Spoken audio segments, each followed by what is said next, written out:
Viewers வணக்கம். இன்னைக்கு நம்ம சிக்கன் கிரேவி எப்படி செய்யணும்னு பார்க்கலாம். இந்த சிக்கன் கிரேவி வந்து பிரியாணிக்கு ஏற்ற சிக்கன் கிரேவி இப்போ நான் சொல்ல போகிறேன். அதுக்கு வந்து என்னென்ன திங்ஸ் வேணும் அப்படின்னா, முதல்ல வந்து இது வந்து 1 kg சிக்கன், அதாவது 1 கிலோ சிக்கன் வாங்கி நல்லா மஞ்சள் தூள் போட்டு அலசி நல்லா இந்த சைஸில் இந்த பீஸில் அழகாக நான் கட் பண்ணி வச்சுக்கோங்க.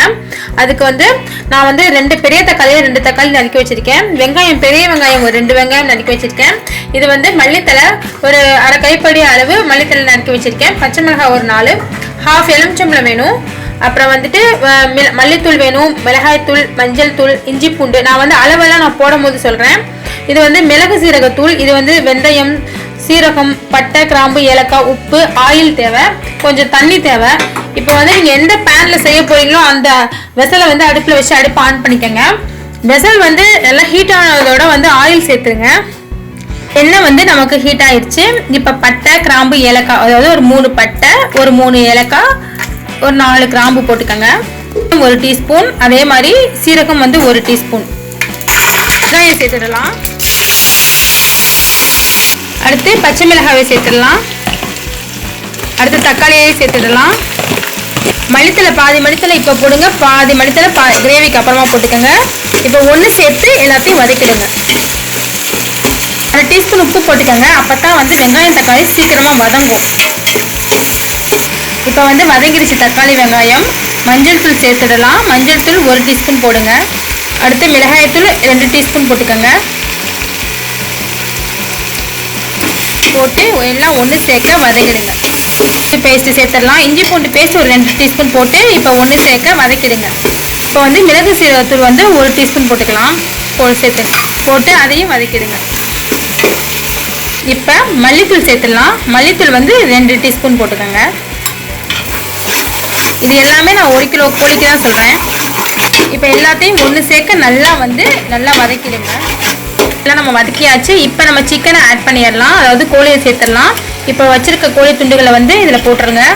போட்டு இந்த கோழி துண்டுகளில் வந்து நல்லா மசாலா எல்லாம் செட் ஆகிற மாதிரி எல்லாம் ஃபுல்லாக படணும்.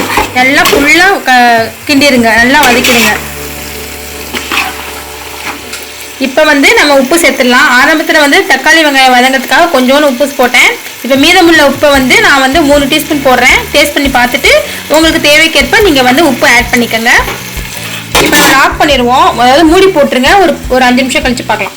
ஃப்ரெண்ட்ஸ், 1/4 டீஸ்பூன் ஜீனி போட்டுக்கோங்க, அதாவது ஒயிட் சுகர். எதுக்குன்னா டேஸ்ட்டுக்காக. ஜீனி எப்போவுமே மட்டன் சிக்கனில் வந்து சுகர் வந்து 1/4 டீஸ்பூன் சேர்த்தா டேஸ்ட் வந்து உங்களுக்கு அதிகரிக்கும். ஸோ ஒரு 1/4 டீஸ்பூன் ஜீனியை சேர்த்து நல்லா கிண்டி விட்டுருங்க ஒன்று சேர்க்க. இப்போ நம்ம வந்து 1/4 டம்ளர் தண்ணி சேர்த்துடலாம். கோழிக்கறியை பொறுத்த வரைக்கும் தண்ணி நம்ம அதிகமாக சேர்க்கக்கூடாது. ஏன்னா கோழிக்கறியை வந்து ஆட்டோமேட்டிக்காக அதுவாகவே தண்ணி வந்து நம்மளுக்கு வந்து வெளில வரும். ஸோ தண்ணி சேர்த்தா அப்புறம் வந்து குழஞ்சி போயிடும், அதாவது கறியெல்லாம் கலண்டுரும். ஸோ கொஞ்சமாக 1/4 டம்ளர் தண்ணியை ஊற்றி இது மாதிரி பெரட்னாப்பில் வச்சுருங்க. இப்போ வந்து தட்டு வச்சு மூடிடுங்க, நம்ம பார்க்கலாம். இங்கே பாருங்கள், நான் 15 நிமிஷம் அப்படியே மூடி வச்சுருந்தேன். இப்போ வந்து நல்லா இடையில கிண்டி விடணும், இல்லைன்னா அடி பிடிச்சி போயிடும். கரெக்டாக 15 நிமிஷத்தில் அதுவாகவே குக் ஆயிடுச்சு, அதாவது கிரேவி நமக்கு ரெடி ஆயிடுச்சு. கறி வந்து நல்லா சாஃப்டாக வெந்துருச்சு.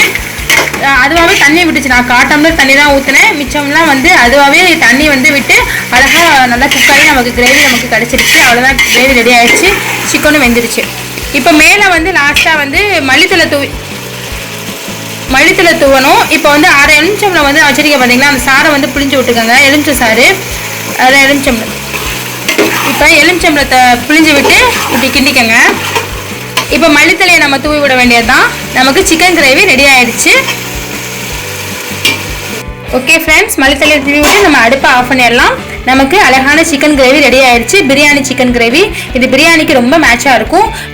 பிரியாணி, புலவு சோறு, தாட்டு சோறு, அது மாதிரி நெய் சாதம் எல்லாத்துக்கும் மேட்சாக இருக்கும். டிஃபன் ஐட்டம்னு பார்த்தா சிக்கன், அதாவது பரோட்டா, சப்பாத்தி, இடியாப்பம் எல்லாத்துக்குமே மேட்சாக இருக்கும். இது மோஸ்ட்லி பிரியாணி எல்லாத்துக்கும் ரொம்ப மேட்சாக இருக்கும். செஞ்சு பாருங்க, ரொம்ப சுவையாக இருக்கும். நான் ஈஸியான மெத்தடில் ரொம்ப சுலபமாக சொல்லியிருக்கேன். ஓகே, இந்த வீடியோ பிடிச்சிருந்துச்சுன்னா எங்கள் ஹோம் டிக் சேனலுக்கு சப்ஸ்கிரைப் பண்ணுங்கள். தேங்க்யூ.